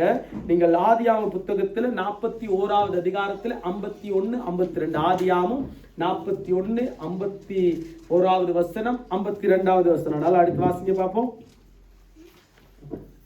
Joseph appela l'aîné Manassé car, dit-il, Dieu m'a fait oublier toutes mes peines et toute ma famille. Et il appela le second Ephraïm car, dit-il, Dieu m'a donné des enfants dans le pays de mon malheur. Amen. Amen. வாசிங்க பார்ப்போம். யோசேப்பு வருத்தம் யாவையும் என் தகப்பனுடைய குடும்பம் அனைத்தையும் நான் மறக்கும்படி தேவன் பண்ணினார் என்று சொல்லி. ஓகே, இது நமக்கு தெரியும். யோசேப்பை குறித்து அடிக்கடி நாங்கள் கேட்டிருக்கிறோம், பிரசங்கத்தை நாங்கள் கேட்டிருக்கிறோம். நல்ல யோசேப்பை குறித்து தெரியும். ஆனால் யோசேப்பு கிட்ட இருந்த மிகப்பெரிய ஒரு நன்மையான சுபாவம் என்னவென்று கேட்டால் மன்னிக்கிற ஒரு சுபாவம். பல விதமான காரியங்கள் யோசேப்பு கிட்ட இருந்தாலும் ஆனால் பிரதானமான ஒரு குணம் இருந்தது, மன்னிக்கிற ஒரு சுபாவம். யாரை மன்னிக்கிற ஒரு சுபாவம் இருந்துச்சு? சொந்த சகோதரர்களே மன்னிக்கிற ஒரு சுபாவம் இருந்துச்சு. சொந்த தகப்பன் வீட்டாரை மன்னிக்கத்தக்கதான ஒரு இது இந்த சுபாவம் யாருக்குமே வராது. இது உண்மையிலே எனக்கே கஷ்டம். ஏனென்று கேட்டால் இவ்வளவு பெரிய காரியத்தை செஞ்சிட்டார்கள். என்ன காரியத்தை செஞ்சிட்டார்கள்? குழியில போட்டு தள்ளிட்டார்கள், அப்படியே எகிப்துக்கு வித்து விட்டார்கள், இஸ்மவேலருக்கு வித்து விட்டார்கள், அடிமையாகவே அவனை வித்து விட்டார்கள், சிறு வயதிலே வித்து விட்டார்கள். ரொம்ப ஒரு எதிர்பார்ப்பு இருந்துச்சு. யோசேப்புக்கு ஒரு எதிர்பார்ப்பு இருந்துச்சு, நம்ம தகப்பனார் நம்ம ரொம்ப நேசிக்கிறார், ஆனபடியால் நான் பெரிய ஆளாகுவேன். பலவிதமான கனவுகள் இருந்தாலும் அந்த கனவெல்லாம் ஒரே நாளிலே மண் போட்டு புதைத்து விட்டார்கள். யார் புதைத்தார்கள்? சகோதரர்கள். எதுக்காக? அவர்கள் அவன் கண்டதான அந்த கனவு, கண்டதான அந்த தரிசனம், அதை சொன்னபடியால் என்ன நினைச்சு எதிர்ப்பு வந்துருச்சு, போராம வந்துருச்சு. பாருங்க, வீட்டுக்குள்ளே போராம, உன் வீட்டாரே உனக்கு சத்துருண்டே பைபிள் சொல்லுகிறது போல. இப்ப சத்துருவா யார் மாறிட்டா? அப்படியே சகோதரர்கள் மாறிட்டார்கள். எல்லாம் மாறினவுடன் என்ன நடக்குது? இவனை அப்படியே மேலே கொண்டு வரக்கூடாது. பாருங்க, இன்றைக்கும் வீட்டுல யாராவது நல்லா படிக்கிற பிள்ளை, ஒரு 5 பிள்ளையில ஒரு 6 பிள்ளையில ஒரு பிள்ளை படிக்கிற பிள்ளையா இருந்தா மற்ற 4 பேத்துக்கு கொஞ்சம் பிரச்சனையா தான் இருக்கும். அது உலகத்தினுடைய இயல்பு. அல்லது 4 பேத்துல ஒரு ஆள் நல்லா சம்பாரிச்சு நல்ல ஏதோ ஒரு டிரெக்டர் ஆயிட்டான்னு சொன்னா அது மற்ற 3 பேருக்கும் பெரிய ஒரு பிரச்சனை. இது நம்ம உலகத்துல நம்ம பார்க்கிற ஒரு காரியம். இது எப்ப இருந்துச்சு? இயேசு கிறிஸ்து பூமிக்கு வருகிறதுக்கு முன்பதாகவே, இது எத்தனையோ வருஷங்களுக்கு முன்பதாகவே இது யோசேப்புடைய குடும்பத்தில் இருந்துச்சு, யாக்கோபுடைய குடும்பத்தில் இருந்துச்சு. இப்ப குழியில தள்ளிட்டாங்க, அவனை வித்து போட்டுட்டாங்க. ஆனால் அவர்கள் என்ன நினைச்சார்கள்? இவனை கண்டு கொள்ள முடியாது, எங்கேயாவது போயிட்டு அடிமையில இருப்பான், அவன் வரக்கூடிய. ஆனால் ஆண்டவர் அவனை விகத்ததான் அந்த நோக்கம். அதுதான் வேதம் சொல்கிறது. எபிரேய ஆக்கிய நிருபத்திலே அவர் அனாதி தீர்மானத்தின்படி உலகம் தோற்றுவதற்கு முன்பதாகவே நம்மை தேர்ந்தெடுத்திருக்கிறார், நம்மை அழைத்திருக்கிறார், நம்மை தேர்ந்தெடுத்து. இப்ப யோசேப்பை ஆண்டவர் தேர்ந்தெடுத்துட்டார். நீ என்ன குழியில போட்டாலும் சரி, ஈரானுக்கு வித்தாலும் சரி, அங்க இருக்கிறதான அமெரிக்காவுக்கு வித்தாலும் சரி, நீ எங்கதான் அல்லது இலங்கையில ஒரு பக்கத்துல நீ ஒதுங்கி கிடந்தாலும் சரி, ஆனால் ஆண்டவர் அழைத்த அந்த நோக்கம் மாறிராது, ஆண்டவர் வச்ச திட்டம் மாறிராது. ரூபன் எதிர்த்து வரலாம், சிமியோன் எதிர்த்து வரலாம், தான் எதிர்த்து வரலாம், பல பேர் எதிர்த்து வரலாம், அந்த 12-11 பேர் எதிர்த்து வரலாம். ஆனால் 11 பேரும் எதிர்த்து வந்தான்னு சொன்னாங்க. அந்த நாட்கள்ல இன்டர்நெட் வசதி இல்ல. இப்ப சரி எங்கேயாவது போயிட்டு அடிச்சிடலாம், வாட்ஸ்அப்புக்கு எங்கேயாவது போயிட்டு அட்டி ஒரு ஐஎம்ஓக்கு அடிச்சு தள்ளிடலாம். அந்தாப்பா நான் இங்க அப்படியே இல்லாவிட்டாலும் இப்ப ப்ரோக்ராம் இருக்கு, ஆள் எங்க இருக்கிறான்னு பார்க்கக்கூடிய அளவுக்கு ப்ரோக்ராம் வந்துட்டு நமக்கு தெரியும். ஆள் எங்க இருக்கிறாரு, எங்க போயிட்டு இருக்கிறாரு, எங்க ஒளிஞ்சிருக்கிறான்னு டக்குன்னு கண்டுபிடிக்கிற அளவுக்கு சாதாரண டெலிபோனை காண்பிச்சு கொடுக்கிறது. அன்றைக்கு அப்படியாப்பட்ட ஒரு வசதியும் இல்ல, ஒரு வாய்ப்பும் இல்ல. இவனை குழியில தள்ளினாங்க, விற்றாங்க. ஆனால் இவன் பாருங்க ஒரு காரியத்தை சொல்லுகிறான். சொல்லும் பொழுது பாருங்க, யோசேப்பு என் வருத்தம் யாவையும் என் தகப்பனுடைய, பாருங்க அவனுக்கு வருத்தம், பல வருஷங்கள் வருத்தம். ஏன்? வித்து போட்டுட்டாங்க, அடிமை, ஜெயில அடிமை. ஆனா அவன் சொல்லுகிறான், தகப்பனுடைய குடும்பம் அனைத்தையும் நான் மறக்கும்படி தேவன் பண்ணினார் என்று சொல்லி மூத்தவனுக்கு மனாசே என்று பெயரிட்டான். அப்ப நல்லா கவனிக்கணும், இந்த மனாசே கோத்திரம் எப்படி வந்துச்சுன்னு கேட்டா, நான் என் தகப்பன் வீட்டை மன்னிச்சேன். எப்ப பார்த்தாலும் தன் மகனை பார்த்து என்ன சொல்லுவான், என்னுடைய சகோதரர்களை நான் மன்னிச்சிட்டேன். சொல்ல முடியுமா? என்னுடைய தகப்பன் விட்டாரை நான் மன்னிச்சிட்டேன். என்னுடைய சகோதரர் ரூபன் எனக்கு விரோதமா எழும்பினான், சிமியோன் எனக்கு விரோதமா எழும்பினான், தான் எனக்கு விரோதமா எழும்பினான். இப்படி இவர்களை நான் மன்னித்துட்டேன். எப்ப பார்த்தாலும் மனாசே என்று சொல்லும் பொழுது மன்னித்தேன். மனாசேக்கு அர்த்தம் மன்னித்தேன், என்னுடைய சகோதரர்களை மன்னித்தேன். அடுத்த காரியத்துக்கு நம்ம போகல, அது தெரியும். இப்ராஹிம் நான் சிறுமைப்பட்டேன் இந்த தேசத்திலே, ஆனபடியால் கர்த்தர் என்னை உயர்த்தினான், ஆனபடியால் அவனுக்கு நான் என்ன பேர் வச்சேன் என்று கேட்டால் மனாசே, அடுத்தவனுக்கு என்ன பேர்? இப்ராஹிம் என்று பேர் வைத்தேன் என்று சொல்லுகிறான். இப்ப யோசேப்புடைய குணாதிசயம் எப்படி என்று நீங்க 45வது அதிகாரத்துல 4வது வசனத்தை கொஞ்சம் எடுத்து வாசிங்க பாப்பா. ஆதியாம் 45 அந்த மன்னிக்கிற சுபாவத்தை எப்படி கற்றுக்கொண்டார் என்று வாசிங்க பாப்பா. Joseph dit à ses frères, approchez-vous de moi, et ils s'approchèrent. Il dit, je suis Joseph, votre frère, celui qui vous a vendu à destination de l'Égypte. Maintenant ne vous tourmentez pas, ne soyez pas fâchés contre vous-même de m'avoir vendu pour que je sois conduit ici, car c'est pour vous sauver la vie que Dieu m'a envoyé ici avant vous. Amen. Amen. வாசிங்க பாப்பா. அப்பொழுது யோசேப்பு சகோதரரை நோக்கி என் கிட்டே வாருங்கள் என்றார். கிட்டே போனார்கள். அப்பொழுது அவன் எகிப்துக்கு போகிறவர்களிடத்தில் விற்று போட்ட உங்கள் சகோதரனாகிய யோசேப்பு நான் தான். என்னை இவ்விடத்தில் வரும்படி விற்று போட்டதினால் நீங்கள் சஞ்சலப்பட வேண்டாம். உங்களுடைய இருதயம் சஞ்சலத்துக்குள்ள போக வேண்டாம். ஏனென்று கேட்டால், நீங்கள் எகிப்தியருக்கு வித்து போட்டீர்கள். பாருங்க, சகோதரன் எல்லாம் வந்துட்டா, எங்க பஞ்சம் வந்துட்டு, சாப்பிடுறதுக்கு வழி இல்லை. ஆனா சாப்பிடுறதுக்கு வழி இல்லாட்டி எங்க போகணும்? எங்கேயாவது ஒரு நாட்டுக்கு போகணும், எங்கேயாவது ஒரு இடத்துக்கு போகணும், அரிசி வாங்கணும். வாங்கினா தான் சாப்பிடலாம், வாழ்க்கையை கொண்டு போகணும், உயிரோடு வாழணும். இப்ப அதுக்கு ஒரு அடையாளமாக என்ன நடக்கிறது? இப்ப யோசேப்பை தேடி போகிறார்கள். யோசேப் அந்த எகிப்துக்கு போகிறார்கள். எகிப்துக்கு போன இடத்துல இவருடைய சகோதரன், சொந்த சகோதரன் உயர்ந்த ஸ்தானத்தில் இருக்கிறவன் என்ன பண்ணிருக்கலாம்? இந்த 11 பேத்தை போட்டு தள்ளி இருக்கலாம். இல்ல இந்த 11 பேத்தை ஜெயில் காவல்ல வைத்திருக்கலாம். 30 வருஷமா 50 வருஷமா அப்படியே வச்சிருக்கலாம், ஆயுள் தண்டனாவே வச்சிருக்கலாம். ஆனால் இவனுடைய இருதயத்தை பாருங்க, அந்த மன்னிக்கிற ஒரு சுபாவம். சகோதரர்கள் குழியில தள்ளிட்டார்கள். நல்லா கவனிச்சு பார்க்கணும், ஆவியின் கண்ணோட்டத்துல பார்க்கணும். சகோதரர்கள் குழியில தள்ளிட்டார்கள். இவன் தரிசனம் விரிவாக கூடாது, இவன் பெரிய ஆளாக கூடாது, இவன் நம்ம கிட்ட பக்கத்திலே இருக்க கூடாது, இவன் அப்பா ரொம்ப நேசிக்கிறார், இவனை வேண்டாம், இவனை எப்படியாவது கொல்லணும், அடிக்கணும், இவனை ஒன்றுமில்லாம பண்ணணும் என்று அவர்கள் தீர்மானித்தார்கள், வித்தார்கள். ஆனால் பாருங்க, அவன் சொல்லும் பொழுது சொல்லுகிறான். பாருங்க எவ்வளவு அழகா சொல்கிறேன், என்னை இவ்விடத்திலே வரும்படி விற்று போட்டதினால் நீங்கள் சஞ்சலப்பட வேண்டாம். நீங்கள் சஞ்சலம் ஒன்று தேவையில்லப்பா உங்களுக்கு. அடுத்த வசனத்தை பாருங்க. இரண்டாவது, உங்கள் இருதயத்துக்கு அது விசனமா இருக்கு. ஐயோ, குற்ற மனசாட்சி வேணாம் உங்களுக்கு. நான் தப்பு பண்ணிட்டேனே, குழியில தள்ளி விட்டு இவனை வித்து விட்டனே என்கின்றதான அந்த விசனம் உங்களுக்கு வேணாம். உங்கள் இருதயத்துக்கு அது இருக்க கூடாது. அடுத்தது, ஜீவரட்சணை செய்யும்படிக்கு தேவன் என்னை உங்களுக்கு முன்னே அனுப்பினார். பாருங்க, ஜீவ ரட்சணை செய்யும்படிக்கு தேவன் என்னை உங்களுக்கு முன்னே அனுப்பினார். அடுத்தது, தேசத்தில் இப்பொழுது 2 வருஷமாக பஞ்சம் உண்டாயிருக்கிறது. இன்னும் 5 வருஷம் உழவும் அறுப்பும் இல்லாமல் பஞ்சம் இருக்கும். அடுத்தது, பூமியிலே உங்கள் வம்சம் ஒழியாமல்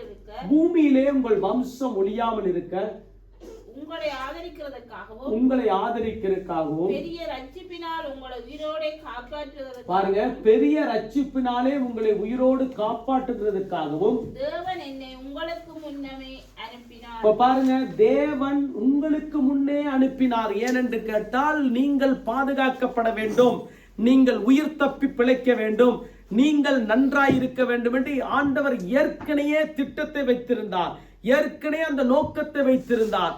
அதை ஆண்டவர் செய்து முடித்தார். இதைதான் அவன் தெளிவாய் தன் சகோதரர்களுக்கு சொல்லுகிறான். நீங்க சஞ்சலப்பட வேண்டாம், நீங்கள் விசனப்பட வேண்டாம். நீங்க எனக்கு தப்பு தான் பண்ணினீங்க, நான் அதை எப்பயோ மன்னிச்சுட்டேன். எப்ப மன்னிச்சேன்? எனக்கு குழந்தை கிடைச்ச உடனே நான் மன்னிச்சுட்டேன். நான் குழந்தை கிடைச்ச உடனே மனாசே என்கின்ற பேரை வச்சுட்டேன், எப்ராஹிம் என்கின்ற பேரை வச்சுட்டேன். ஏனென்று கேட்டால் என் தகப்பன் வீட்டார் செய்த, என் சகோதரர்கள் செய்ததான தப்பிதங்களை நான் மன்னித்துட்டேன். ஆகவே தான் அடுத்த வசனத்தை நீங்க வாசி பார்ப்போம், 8வது வசனத்தை.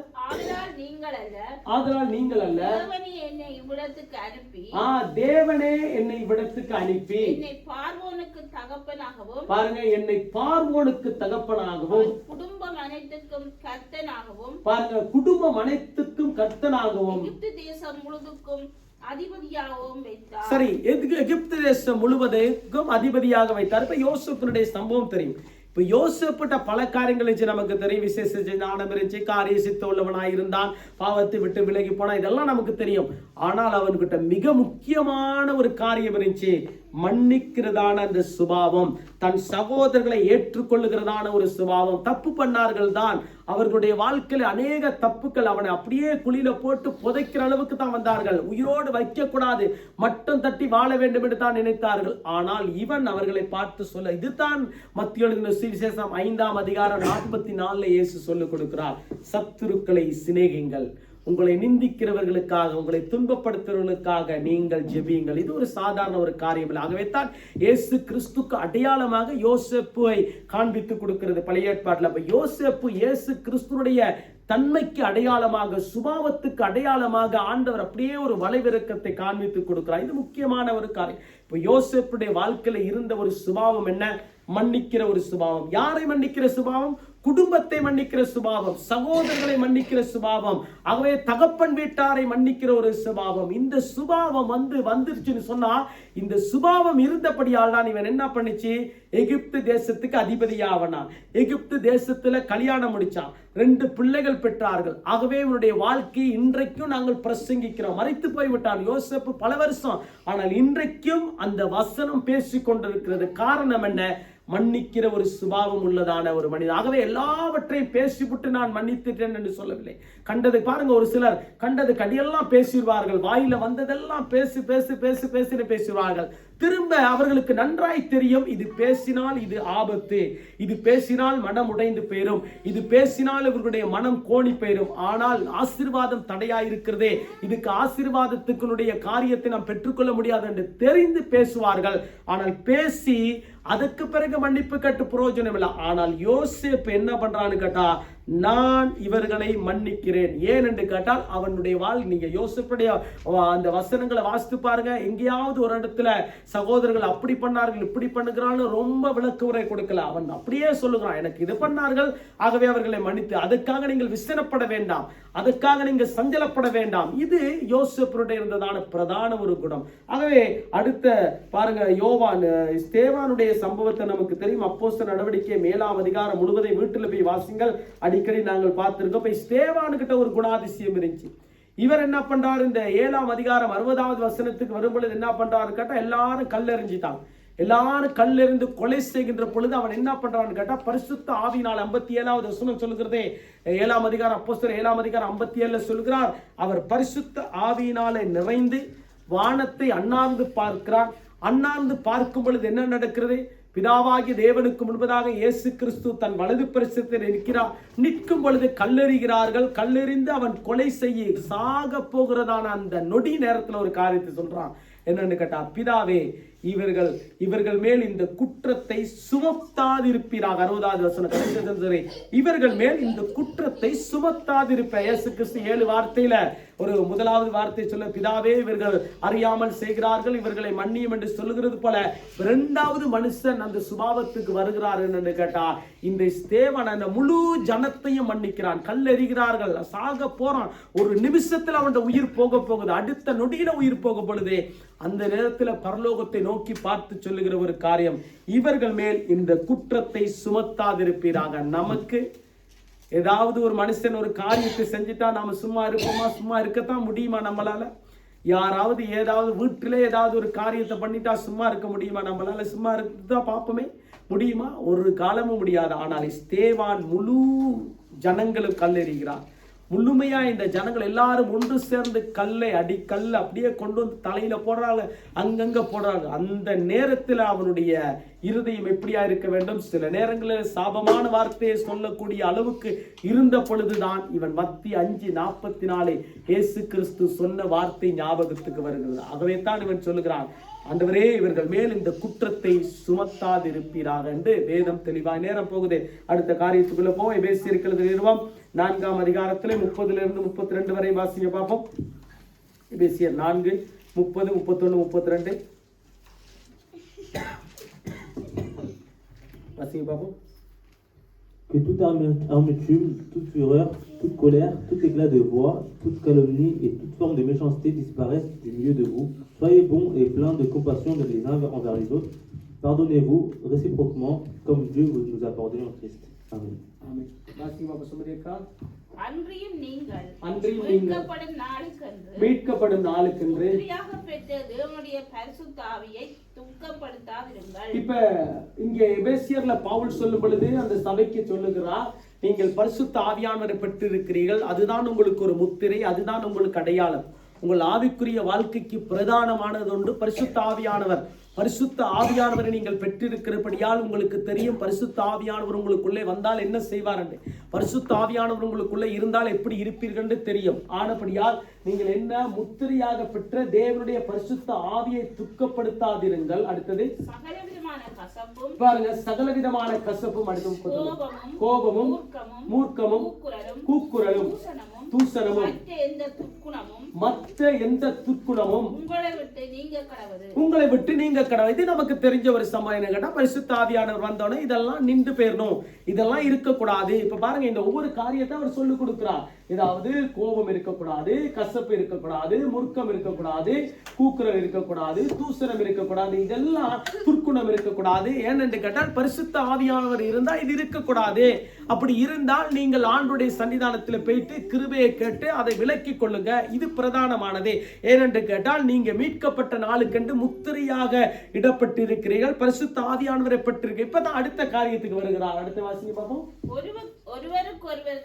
இப்ப பரிசுத்த ஆவியானவரை நீங்கள் பெற்றிருக்கிறபடியால் ஒன்று காரியத்தை அவர் சொல்லுகிறார், ஒருவருக்கொருவர் தயவாயும் மன உருக்கமாயும் இருந்து தேவன் உங்களுக்கு மன்னித்தது போல நீங்களும் ஒருவருக்கொருவர் மன்னியுங்கள். ஓகே, இது நமக்கு தெரியும். எங்க வாசிக்கிற வசனம் கேட்டா கல்யாண வீட்டுல வாசிப்பாங்க. கல்யாணம் நடக்கிறதுக்கு முன்ன பொண்ணு மாப்பிள்ளை வர்றதுக்கு முன்ன இதை நானே வாசித்திருக்கேன் பல இடங்கள்ல. இதை கொண்டு வந்து முன்னுக்கு அவங்க அங்க வரும் பொழுது இங்க வாசிக்க விட்டுறாங்க. அவங்க வர பாதியே வரும். அவங்க நோக்கத்துல வர்றது எல்லாமே எப்படா எந்த உடுப்பு மாத்துவோம். இப்ப 4 உடுப்பு மாத்துறாங்க, 3 உடுப்பு மாத்துறாங்க. கல்யாண வீட்டுல கண்ட லைட்லாம் எப்ப மாத்துவோம், எப்ப என்னத்தை செய்வோம், அப்படிங்கிற எப்ப பூவை போடுவோம், யாருக்கு இதுல நோக்கத்துல வருவாங்க. ஆனா அந்த நேரத்துல நம்ம யாருக்கு வாசிக்கிறது? அவங்களுக்கு தான். ஆனா அவர் வரும் பொழுதே அங்க மாப்பிள்ளை ஏற்கனவே இங்க என்ன சிந்தனை இருப்பார், பொண்ணு அங்க கதவுக்கிட்ட அங்க வரும் பொழுதுதான் இங்க வாசிக்க விடுவாங்க. என்ன அப்ப நானே யோசிப்பேன், இதை நான் இது எனக்கு தான் வாசிக்கிறேன்னா இல்ல பாக்குறவங்களும் இருப்பாங்க அவங்களுக்கு வாசிக்கிற மாதிரி இல்லை. ஏன்னா அவங்களே எப்படா ரோல்ஸை கொடுப்பாங்க, எப்படா நமக்கு அடுத்த சாப்பாடு கிடைக்கும், எப்படா நம்ம இருக்கிற கொண்டு வந்திருக்கிற எண்ணப்பை கொடுத்துட்டு மாறுவோம். இல்ல இந்த இங்கதான் 3 உடுப்பு மாத்துறாங்களே, போறதுக்கு 1 மணி ஆகிடுது, அடுத்த நாள் சேச்சி வேற, எப்படி போறது, இப்படி எல்லாம் பல சிந்தையோட இருப்போம். இல்ல புள்ள ஒரு பக்கம் அழுகும், அங்கிட்ட வேன்னு கத்தி கொண்டு கிடக்கும். என்ன சரி, இதுக்குள்ள நம்மட பைபிள் வாசிக்கிறது வந்துடும். வரும் பொழுது இது நமக்கு கல்யாண வீட்டுல அடிக்கடி வாசிக்கிற, கல்யாண வீட்டுகள்ல வாசிக்கிற. இப்பதான் பவுல் சொல்லுகிறார் என்னவென்று கேட்டால், வாசிங்க பாப்பா சுமதி அக்கா, ஒருவருக்கொருவர் இப்ப ஒருவருக்கொருவர் தயவாயும் மன உருக்கமாயும் இருந்து தேவன் பாருங்க, இப்ப கிறிஸ்துவுக்குள் தேவன் உங்களுக்கு மன்னித்தது போல, இப்ப நமக்கு தெரியும், முதலாவது பார்த்தோம் கிறிஸ்து இயேசு நம்முடைய பாவங்களை மன்னித்தார். அதுக்காகத்தான் அங்கே தாவீது ராஜா 51வது சங்கீதத்தில் 4வது வசனத்தில் சொல்லுகிறார், உன்னுடைய நீதியும் உன்னுடைய பரிசுத்தமும் விளங்க வேண்டும். ஆண்டவரே, உமக்கு விரோதமாய் நான் பாவம் செய்துட்டேன், உம்முடைய கண்களுக்கு முன்பதாக நான் பாவம் செய்துட்டேன். இப்ப யோவான் சொல்லும் பொழுது சொல்லுகிறார், 1 யோவான் 2ஆம் அதிகாரத்தில் நாங்கள் வாசிக்கின்ற பொழுது அவர் சொல்லுகிறார், இதோ பிள்ளைகளே, நீங்கள் பாவம் செய்யக்கூடாது, தேவன் உங்களோடு கூட இருக்கிறார் என்று அவர் ஒரு வாக்கை கொடுத்து விட்டார். ஆகவே தேவன் வலது பரிசத்தில் இருந்து நமக்காக பேசிக் கொண்டிருக்கிறார் என்று நாங்கள் இதெல்லாம் பார்த்து விட்டோம். இப்ப இங்க பவுல் என்ன சொல்லுகிறார்? கிறிஸ்துவுக்குள் தேவன் உங்களுக்கு மன்னித்தது போல. ஏனென்று கேட்டால் இயேசு மன்னித்து விட்டார். ஆகவே தான் வேதம் சொல்லுகிறது, உங்களுடைய பாவங்கள் எல்லாம் கடல் ஆழத்திலே போயிற்று. இயேசுவை என்றைக்கு நீங்கள் ஏற்றுக்கொண்டீர்களோ, என்றைக்கு விசுவாசித்தீர்களோ, என்னுடைய பாவத்தை அறிக்கை பண்ணீர்களோ, அன்றைக்கே இயேசு கிறிஸ்து உங்களுடைய பாவங்கள் எல்லாம் பின்னுக்கு போட்டாச்சு. அதை திரும்பி பார்த்தா கழுத்து வலிக்கும், திரும்பி பார்த்தா நரம்பு வியாதி வந்துடும், திரும்பி பார்த்தா மண்டைக்குள்ள என்னமோ செய்யும், திரும்பி பார்த்தா ரொம்ப பிரச்சனை. ஆனா திரும்பி பார்க்காத அளவுக்கு தான் ஆண்டவர் என்ன பண்ணிட்டார்? திரும்பி பார்க்க முடியாத அளவுக்கு அந்த பாவத்தை போட்டு விட்டார். ஆகவே கடல் ஆழத்துல போட்ட உடனே கடல்ல கொண்டு போய் எத்தனை விதமான புத்தின் மாதிரி எத்தனை விதமான அந்த என்ன சொல்றது நீர்மூழ்கி கப்பலை கொண்டு போட்டாலும் அதை பார்க்க முடியாது. ஏனென்று கேட்டால் ஆண்டவர் போட்டதுதான். அதை நாமளா கிண்டினால் ஒழிய பிரச்சனைகள் உருவாகும், நாமளா கிண்டினால் ஒழிய போராட்டங்கள் நமக்குள்ளே வரும். ஆனால் ஆண்டவர் என்றைக்கோ அதை அழிச்சு விட்டார், முழுமையா அழிச்சு வேரோடு பிடுங்கி போயிட்டார். இப்பதான் பவுல் சொல்லுகிறார், என்னென்று கேட்டால் மன்னித்தது போல நீங்களும் ஒருவருக்கொருவர் மன்னிக்க வேண்டும். கிறிஸ்து உங்களுக்கு மன்னித்தார், ஆனபடியால் நீங்களும் ஒருவருக்கொருவர் மன்னிக்க வேண்டும் என்று பவுல் தெளிவாய் சொல்லுகிறார். இது எதை குறிக்கிறது என்று கேட்டால், எப்படிதான் ஒரு மனிதன் நமக்கு தவறு செய்தாலும், எப்படிதான் ஒரு மனிதன் நமக்கு பேசினாலும் அவனை மன்னிக்கிறதான அந்த சுபாவத்துக்குள்ள வர வேண்டும். இது எங்கே கற்றுக்கொண்டோம்? இயேசு கிறிஸ்துடைய பாதத்திலே நாங்கள் கற்றுக்கொண்டோம், இயேசு கிறிஸ்துடைய உபதேசத்திலே கற்றுக்கொண்டோம். இதைதான் பவுல் தெளிவாய் சபைக்கு சொல்லுகிறார், நீங்கள் மன்னித்து தான் ஆக வேண்டும், நீங்கள் ஏற்றுக்கொண்டுதான். ஏனென்று கேட்டால் உங்களுடைய ஆசீர்வாதத்துக்கு ஒரு தடை, உங்களுடைய ஜெபத்துக்கு ஒரு தடை, உங்களுடைய விசுவாசத்துக்கு ஒரு தடை, உங்கள் நம்பிக்கைக்கு ஒரு தடை, உங்கள் வாழ்க்கையிலே நீங்கள் ஆசீர்வதிக்கப்பட வேண்டும் என்று சொன்னால் நீங்கள் ஏற்றுக்கொண்டுதான் ஆக வேண்டும். குடிகாரனை ஏற்றுக்கொண்டுதான் ஆக வேண்டும், விபச்சாரக்காரனை ஏற்றுக்கொண்டுதான் ஆக வேண்டும், பொய்க்காரனை ஏற்றுக்கொண்டுதான் ஆக வேண்டும். ஆகவே உங்களுக்கு விரோதமாய் வருகிறவனுக்கு நீங்க ஏற்றுக்கொண்டுதான் ஆக வேண்டும். இதுதான் என்னுடைய சுபாவம் என்று ஆண்டவர் கற்றுக் கொடுத்துட்டார். இதிலே மாற்று கருத்து நீங்கள் பண்ணிட முடியாது. இப்ப அடுத்து பாருங்க, கொலோசியருக்கு பவுல் 3ஆம் அதிகாரத்திலே 12-13 ஒரு வாசிக்க பார்ப்போம். தம்பி எடுங்க பார்ப்போம். 12-13 கொலோசியர் 3 பாருங்க போட்டுருக்கோம். Ainsi donc, en tant qu'être choisi par Dieu, saint et bien-aimé, revêtez-vous de sentiments de compassion, de bonté, d'humilité, de douceur, de patience. Supportez-vous les uns et les autres. Si l'un de vous a une raison de se plaindre d'un autre, pardonnez-vous réciproquement, tout comme Christ vous a pardonné, pardonnez-vous aussi. Amen. ஆகையால் நீங்கள் தேவனால் தெரிந்து கொள்ளப்பட்ட, இப்ப நீங்கள் தேவனால் தெரிந்து கொள்ளப்பட்ட, பவுல் ஒரு முகவரியை கொடுக்கிறார் நமக்கு. நீங்கள் தேவனால் தெரிந்து கொள்ளப்பட்டவர்கள், அனாதி தீர்மானத்தின்படி அழைக்கப்பட்டவர்கள், அனாதி சிநேகத்தினால் நீங்கள் இழுத்துக் கொள்ளப்பட்டவர்கள். என்றைக்கோ உலகம் தோற்றுவதற்கு முன்பதாகவே கர்த்தர் உங்களை அறிந்திருக்கிறார். அவயங்கள் ஒன்றும் உருவாவதற்கு முன்பதாகவே கர்த்தர் உங்களை பெயர் சொல்லி அழைத்திருக்கிறார். தாயின் கருவிலே உருவாவதற்கு முன்பதாகவே உங்களை அழைத்து, இதெல்லாம் நமக்கு தெரியும், மனப்பாடமா நமக்கு தெரியும். தெரிஞ்ச நமக்கு பவுல் மறுபடியும் அவர் சொல்லிக் கொடுக்கிற காரியம் என்னவென்று கேட்டால், ஆகையால் நீங்கள் தேவனால் தெரிந்து கொள்ளப்பட்ட பரிசுத்தரும், அடுத்து சொல்லுகிறார் பிரியருமாய். இப்ப 2 நீங்கள் பரிசுத்தமானவர்கள். உங்களுக்கு அந்த மாற்று கருத்து வந்துடக்கூடாது. இயேசு கிறிஸ்துடைய இரத்தத்தினாலே உங்களுடைய பாவங்கள் கழுவப்பட்டது, அவருடைய அச்சி அடையாளங்களினாலே நீங்கள் சுகமாக்கப்பட்டிருக்கிறீர்கள். ஆகவே 100க்கு 100 வீதம் இயேசு கிறிஸ்துடைய இரத்தத்தினாலே உங்கள் பாவங்கள் முழுமையாய் கழுவப்பட்டதே. எந்த சபரிமலைக்கும் நீங்கள் போகல, எந்த கன்னியாகுமரிக்கும் போகல, இலங்கையில் இருக்கிறதான புதுசா இப்ப கட்டி கொண்டிருக்காங்க, அங்கேயும் போத்தவல. நீங்க எனக்கிட்ட வந்தீங்க, ஆனப்படியால் உங்களுடைய பாவம் நிவர்த்தி செய்யப்பட்டது. இதுல எந்த விதமான மாற்று கருத்தும் இல்லை. இப்ப சொல்லும் பொழுது சொல்லுகிறார், தேவனால் தெரிந்து கொள்ளப்பட்ட பரிசுத்தரும் பிரியருமாய். ஏனென்று கேட்டால் நீங்கள் தேவனுடைய வார்த்தைக்கு நீங்கள் செவி கொடுக்கிறீர்கள், தேவனுடைய வார்த்தை ஏற்றுக்கொள்ளுகிறீர்கள், என்னை ஏற்றுக்கொள்ளுகிறீர்கள், என்னுடைய அற்புதங்கள் அடையாளங்களை விசுவாசிக்கிறீர்கள். ஆகவே நீங்கள் என் மேல் பிரியமாயிருக்கிறீர்கள், பரலோகத்துக்குரிய பிரியராய் நீங்கள் இருக்கிறீர்கள். அடுத்து சொல்லுகிறார், பிரியருமாய் உருக்கமான இரக்கத்தையும், வாசிங்க பார்ப்போம், உருக்கமான இரக்கத்தையும் தயவையும் ஆ மனத்தாழ்மையையும் சாந்தத்தையும் நீடிய பொறுமையையும் தரித்துக் கொண்டு ஒருவரை தாங்கி பாருங்க. இப்பதான் இந்த காரியத்தை எல்லாத்தையும் கொஞ்சம் வாசிக்க நமக்கு தியானிக்க நேரம் இல்லை.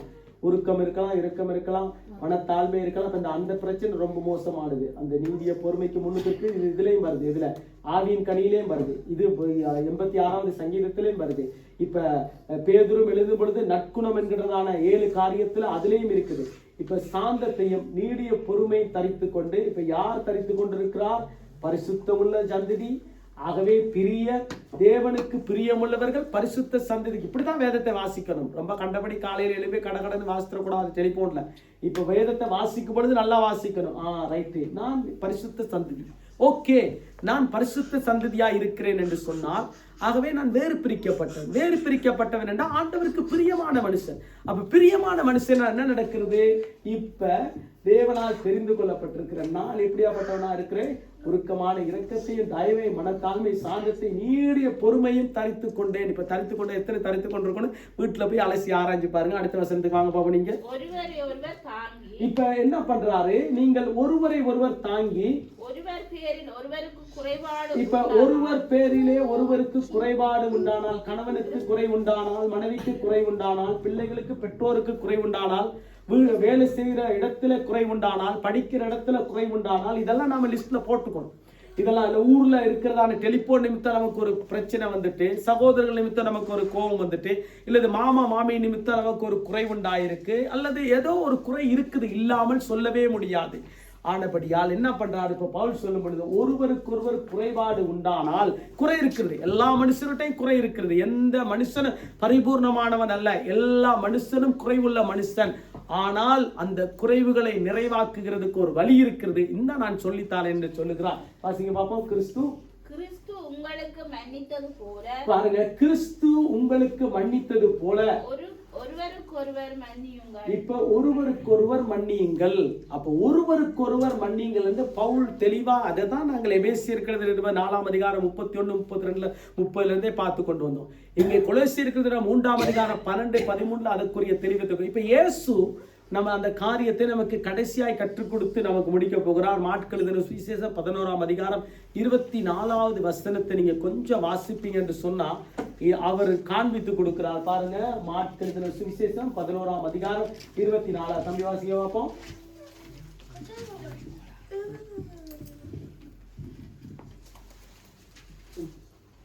C'est pourquoi je vous dis, tout ce que vous demanderez en priant, croyez, vous l'avez reçu et vous le verrez s'accomplir. ஆதலால் நீங்கள் ஜெபம் பண்ணும்போது 24 என்று தொடங்க பார்ப்போம். மார்க் 11:24.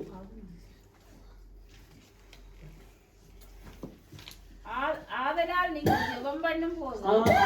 நீங்கள் ஜெபம் பண்ணும்போது எவைகளை கேட்டுக்கொள்வீர்களோ அவைகளை பெற்றுக்கொள்வோம் என்று விசுவாசியுங்கள். இப்ப முதலாவது ஒரு கட்டத்தை ஆண்டவர் கொண்டு வந்துட்டார். நீங்கள் எதை கேட்கிறீங்களோ காலையில் எழும்பி அதை பெற்றுக்கொள்வீர்கள் என்று நீங்கள் விசுவாசிக்க வேண்டும். ஓகே, அடுத்தது வாசிக்க பார்ப்போம்.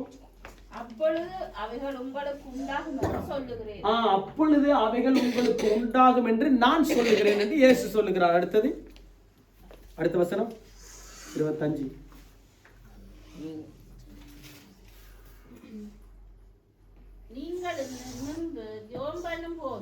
நீங்கள் நின்று ஜெபம் பண்ணும் போது உங்களுக்கு யாதொரு குறை உண்டாயிருக்குமானால் பரலோகத்தில் இருக்கிற உங்கள் பிதா உங்கள் தப்பிதங்களை உங்களுக்கு மன்னிக்கும்படி அந்த குறையை அவனுக்கு மன்னியுங்கள். இப்ப ஆண்டவர் இதுதான் நம்ம மத்திய சுவிசேஷம் 6ஆம் அதிகாரத்துல ஏற்கனவே நான் சொன்னேன்.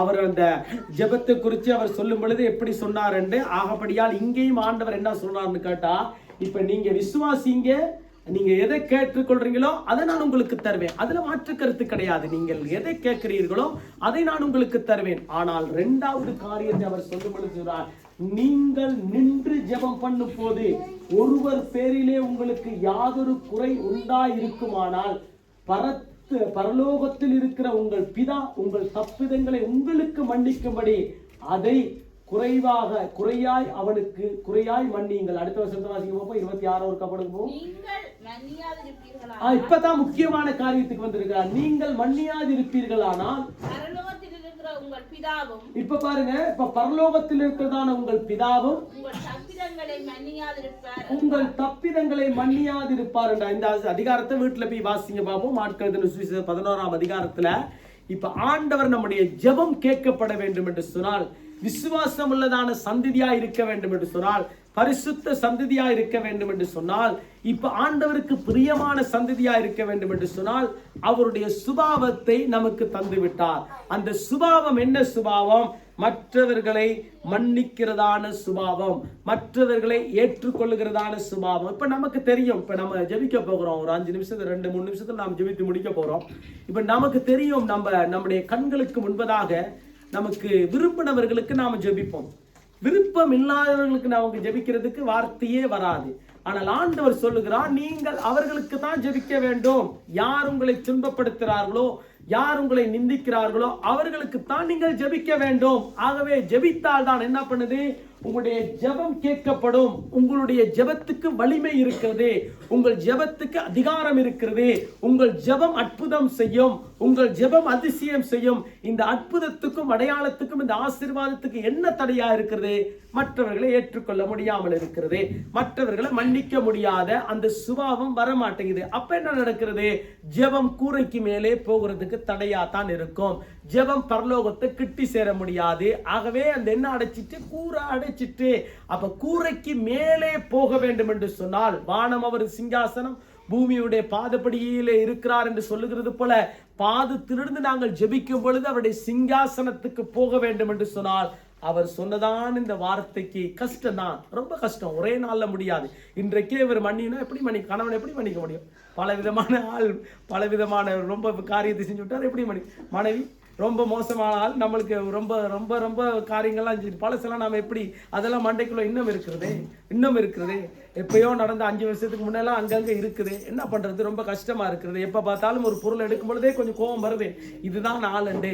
அப்ப எப்படி மன்னிக்கிறது? ஆனால் வேதம் சொல்லுகிறது, மன்னித்து தான் ஆக வேண்டும். ஒருவரை ஒருவர் மன்னிக்கத்தான் வேண்டும், ஒருவரை ஒருவர் தாங்க தான் வேண்டும். ஒருவர் பலவீனமானவர்கள் தான். அந்த பலவீனரை தாங்குகிறதுக்குத்தான் ஆண்டவர் உங்களுக்கு கொடுத்திருக்கிறார். நல்ல அருமையான காரியம். மன்னிக்கிறதான அந்த காரியத்துல நீங்கள் இறங்கி வந்துட்டீங்கன்னு சொன்னா, நீங்க ஜெபிக்கிற ஜெபம், நீங்க என்னத்தை நின்று ஜெபிக்கிறீர்களோ, நீங்கள் உட்கார்ந்து ஜெபிக்கிறீர்களோ, நீங்க எங்க போய்கிட்டு ஜெபிக்கிறீர்களோ, அந்த ஜெபத்தை ஆண்டவர் கேட்பார். அந்த ஜெபத்தை கேட்டார் என்று சொன்னா நம்முடைய வாழ்க்கையிலே விடுதலை, நம்முடைய வாழ்க்கையில அற்புதம். அப்ப எத்தனை வருஷம் தடையா இருக்கிறது பார்க்கணும். இந்த ஆசீர்வாதம் ஏன் எனக்கு ஒரு தடையா இருக்கிறது? இந்த ஆசீர்வாதம் ஏன் எனக்கு இவ்வளவு காலம் நான் ஜெபிக்கிறேனே, இவ்வளவு நாள் உபவாசம் இருந்து ஜெபிக்கிறேனே, ஏன் எனக்கு இதை பெற்றுக்கொள்ள முடியாமல் இருக்கு? இந்த காரியத்துக்காக ரொம்ப போராடிக்கிட்டு இருக்கனே, முடியாம இருக்கிறதே. ஆனால் நீங்க அலசி ஆராய்ந்து பாருங்கள், கொஞ்சம் சோதித்து பாருங்கள். உங்களுடைய உள்ளத்தை கொஞ்சம் அலசி ஆராய்ந்து பார்த்து, ஏதாவது மன்னிக்கிற தன்மை இருக்குதா, ஏதாவது மன்னிக்கிறாத குணம், யாரையாவது நான் மன்னிக்கலையா? ஆனால் ஆண்டுடைய வசனம் சொல்லுகிறதே, நம்ம சரி ஓகே கொஞ்சம் மன்னிச்சு தான் பார்ப்போமே. ஆண்டுடைய வசனம் சொல்லுகிறதே, அவருக்காக நம்ம ஆசீர்வதித்து அவரை ஜெபிப்பேன். அவர் நமக்கு விரோதமா தான் வந்துட்டார், கத்தியை தூக்கிட்டு வந்துட்டாரு, ஈட்டியை தூக்கிட்டு வந்துட்டாரு, அப்படியே டெலிபோன்ல கண்டே கடியெல்லாம் பேசிட்டாரு. ஓகே கஷ்டம் தான், அது வாய் எடுத்தாவே ரொம்ப கஷ்டம் தான். அவர் ரொம்ப அவரை கண்டாவே பயத்துல நாம ஓடி போயிடுறோம். ஓகே இருக்கட்டும் ஒரு பக்கத்துல. அப்படி இருக்கிற சூழ்நிலை அவருக்காக ஒரு ஆசீர்வதித்து அவரை ஜெபிப்போமே.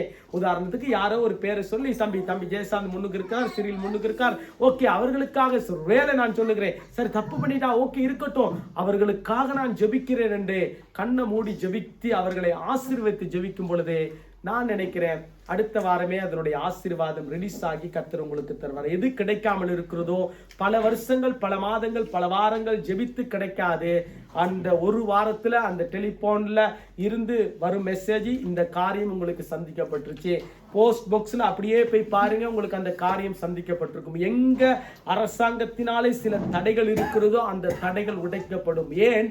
இந்த சுபாவத்துக்குள்ள நாம் வந்துட வேண்டும். இப்ப யோசேப்புடைய வாழ்க்கை உங்களுக்கு தெரியும், பெரிய அதிபதி, எகிப்துல அவனை தவிர பெரிய ஆள் கிடையாது, அடுத்த ராஜாவுக்கு அடுத்த ஸ்தானம். அவன் சொன்னா அந்த அளவுக்கு செய்யக்கூடிய 7 வருஷம் பஞ்சம். அவனுடைய ஞானம் அப்படியாப்பட்டது, பெரிய ஞானம், சொப்பனத்தை சொல்லத்தக்கதான வல்லமை பெற்றவன், இதெல்லாம் இருந்துச்சு. ஆனால் அவனுடைய வாழ்க்கையில ஆசீர்வாதத்தினுடைய உயர்வு, அவனுடைய குடும்பத்தினுடைய உயர்வோ, அவன் சொல்லுகிறான், இதோ என் தகப்பன் வீட்டாரை நான் மன்னித்தேன், என் சகோதரர்களை நான் மன்னித்தேன், நீங்கள் சஞ்சலப்படாதீங்க, நீங்க விசனப்படாதீங்க. ஸ்தேவான் தன்னுடைய வாழ்க்கையில கல்லெறிந்தார்கள், யூதர்கள் எல்லாரும் கல்லெறிந்தார்கள், அப்படியே அடிச்சார்கள். நீ வேத விதமாய் பிரசங்கிக்கிற வேண்டாம். ஆனால் கல்லெறிந்த பொழுது சாகிற நேரத்துல ஆண்டவரை நோக்கி பார்த்து சொல்லுகிறார், இவர்களை மன்னியும் ஆண்டவர். இந்த இன்னும் பல பேர் இருக்காங்க, வேதத்துல காண்பிக்க முடியாது. ஆனா நாம இந்த நேரத்துல ஜெபிக்க போகிறோம். ஆண்டவரே, ஒருவேளை யாரையாவது நான் மன்னிக்காமல் இருந்தால், யாரையாவது நான் ஏற்றுக்கொள்ளாமல் இருந்தால், இது என்னுடைய ஆவிக்குரிய வாழ்க்கைக்கு ஒரு தடையா இருக்கிறது, என்னுடைய பரிசுத்த வாழ்க்கைக்கு ஒரு தடையா இருக்கிறது, ஆண்டவருக்குள்ள பிரியமா இருக்கிறதுக்கு ஒரு தடையா இருக்கிறது, ஆண்டவரை நேசிக்கிறதுக்கு ஒரு தடையா இருக்கிறது, என்னுடைய ஜெபத்துக்கு ஒரு வலிமை இல்லாமல் இருக்கிறது. ஆண்டவரே, இந்த காரியத்திலிருந்து நான் ரிலீஸ் ஆக வேண்டும், இந்த காரியத்தில் நான் விடுதலை அப்படியே இருந்த வண்ணமாக கொஞ்சம் வாயை திறந்து என்னென்னா ஒப்பு கொடுக்க வேண்டும். வார்த்தைக்கு ஒப்பு கொடுத்தால் தான் ஆண்டவர் மாற்றத்தை தருவார். இது எல்லாருக்கும் கஷ்டம், எனக்கும் கஷ்டம். நீங்க நினைக்கிறது போல நானும் எல்லாரையும் ஏற்றுக்கொண்ட, எல்லாரையும் மன்னித்திரண்டு சொன்னால் அது 100% பச்சை போய். ஆனபடியால் இந்த நாளிலே ஆண்டவருடைய சன்னிதானத்திலே கேட்போம், ஆண்டவரே இந்த காரியத்தை எனக்கு கற்றுத்தார்.